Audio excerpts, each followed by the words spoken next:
Hello.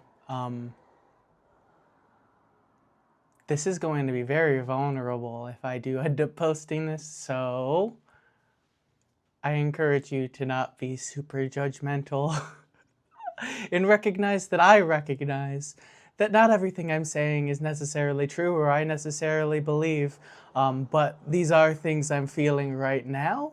And I think it's important to be willing to share every part of yourself, whether or not all of the parts of yourself are necessarily based in truth. I think you should be willing to offer what's going on inside at any moment. It's healthy not to hide anything from the light, because when it's brought to the light, it can be seen in its proper context. And it needs to be brought to the light first.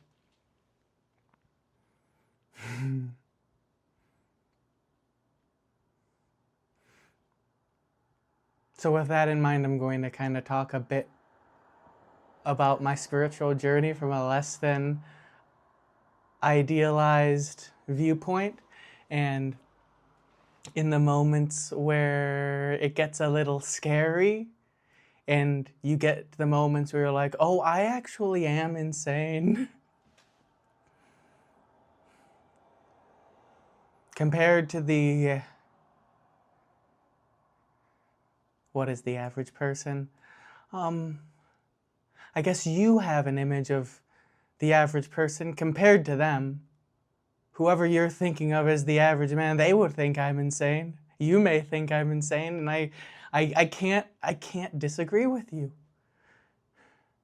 The things I believe do not make sense to the logical mind anymore. The experiences I'm having no longer necessarily make sense to the logical mind I once had. And that can be scary because that logical mind, it feels like you. So when that starts to deteriorate and lose its grip on the world and grip on your choices, in some way it feels like you are losing your grip on yourself.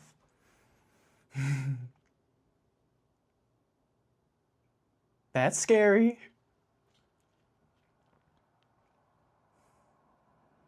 It really makes you ask who you are.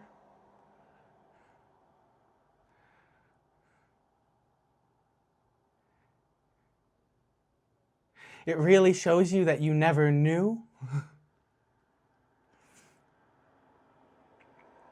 And that the person that you thought you were was such an imposter that you're kind of, you can feel very vulnerable, as if you're now naked in front of people that you've had a fear of judgment of your entire life. And now your only options are to actively tell a lie that you used to be passively telling, or appear naked in front of people you love or desire love from.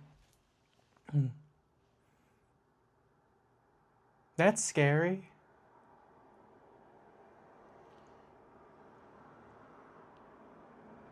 I just watched Obsession, which is kind of what's bringing all of this up. I just came back from my friend's house. I'd watched Obsession with her, and it had an effect on me. It had an effect on me, and everything does. And I kind of went into it knowing that it was going to have an effect on me. I had had a dream that I was going to watch this movie with this person a week or so ago, and it happened exactly the way it did in the dream.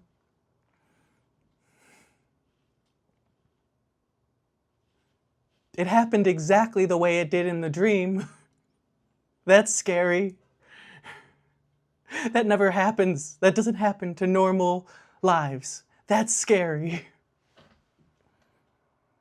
And as I was watching it, I had this kind of 4D, 5D, I can't explain it, but recognition of truth on a very radical level, not only from the story and what the storyteller was trying to convey, but also what the truth of Christ does convey in every moment. Even if the person telling the story doesn't necessarily know the truth is always told, recognizing that truth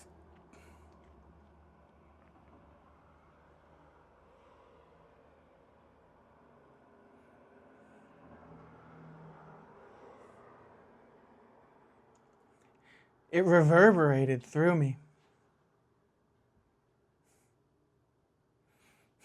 Like I said, I went into it knowing that this was going to be an important experience for me. Something was just like, oh, it's all leading to some kind of thing. And man, yeah.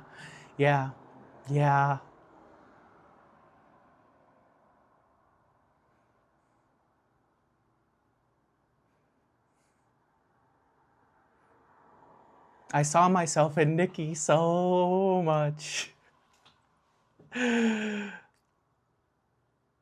Just some flickers of what's in control right now.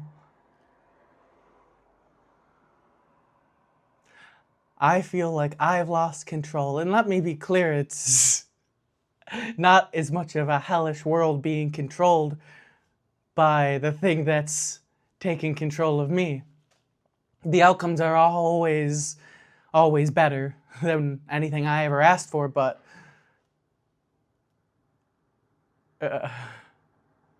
it's interesting because none of this happens without me relinquishing control, and I am always relinquishing control and allowing something else to make these moves for me. But when you do that,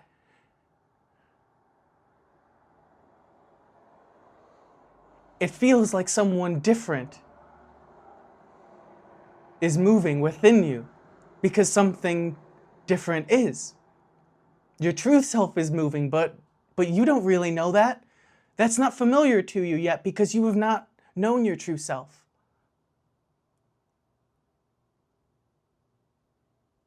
So when you feel this presence within you, making choices that your rational self would never make, it does feel like a possession of sorts because that is what's happening. I am possessed by the Holy Spirit. I am possessed by the Holy Spirit.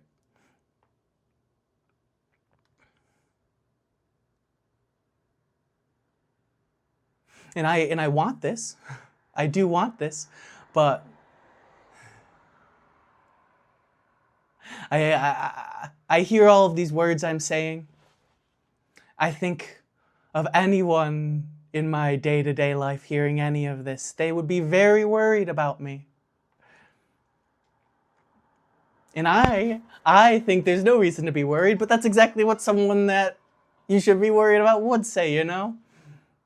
That's scary. I'm not in danger, I know that. I have no inklings to put anyone in danger. If anything, I feel more safe than I ever have.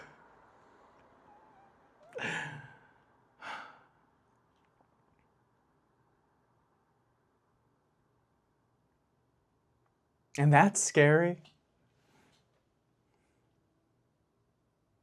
I'm safer than I've ever been, and that's still scary to me. Why? I'm asking myself in real time. I'm hearing this for the first time.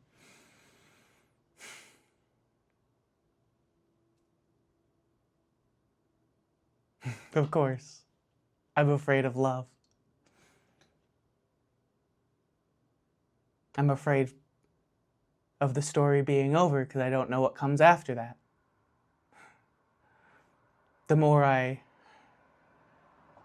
tell myself these worries, the more I spin these tales, hyping myself up, making this into something it does not necessarily need to be, the more it keeps me from accepting the truth and living in it. Every time I'm making one of these videos, That's time spent away from being at peace within myself.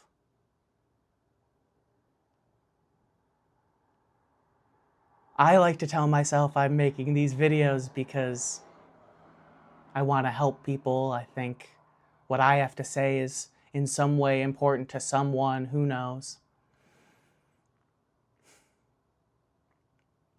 But on some level, I know every time I have to come back here, it's because there's still part of the story that I need to tell.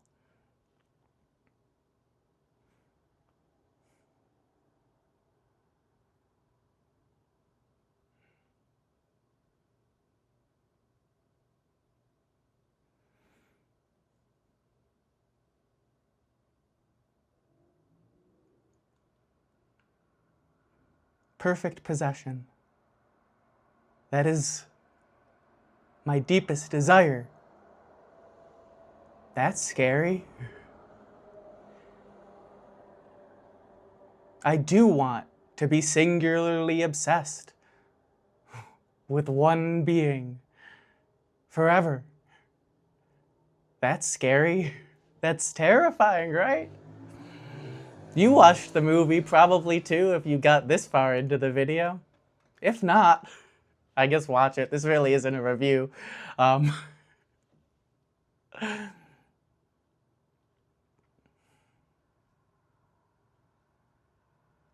want to be perfectly possessed. I want the person to go away forever, to be silent forever, so stillness can consume me forever.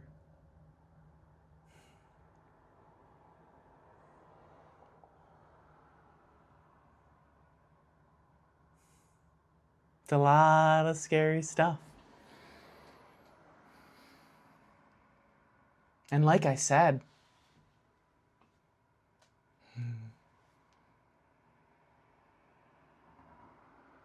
I'm the one doing this. I'm coming back day in and day out because this is my choice. It may be scary because I do not feel like I'm the one that started all of this. A year ago, tomorrow, well, a year ago on the 18th, whenever this comes out, my life was changed, and it does not seem like it was of my doing. And now, a year later, I find myself here, a completely different person. I am not the person I was a year ago. Go check out my first video that I posted a couple of days after this all kicked off. I'll figure out a way to link it in the eye if I have the ability to do that. That's not the same person that's here, you know?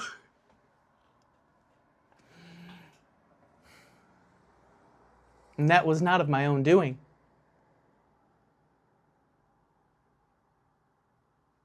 Do you be scared of that, or do you rejoice because that person was not happy?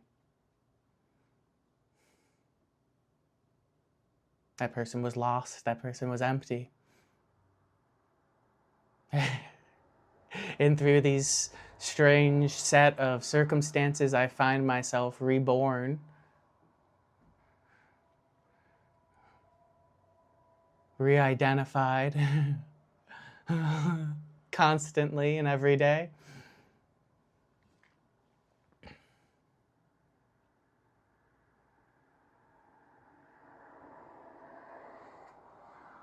The fear only prevents you from the joy that's always there. I feel it now. I'm glad I made this video because I had a lot to get off my chest.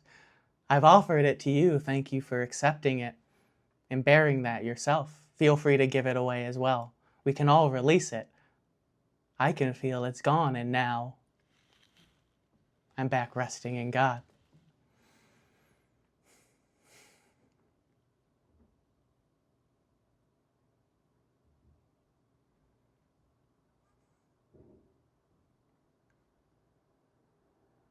Thank you. I love you.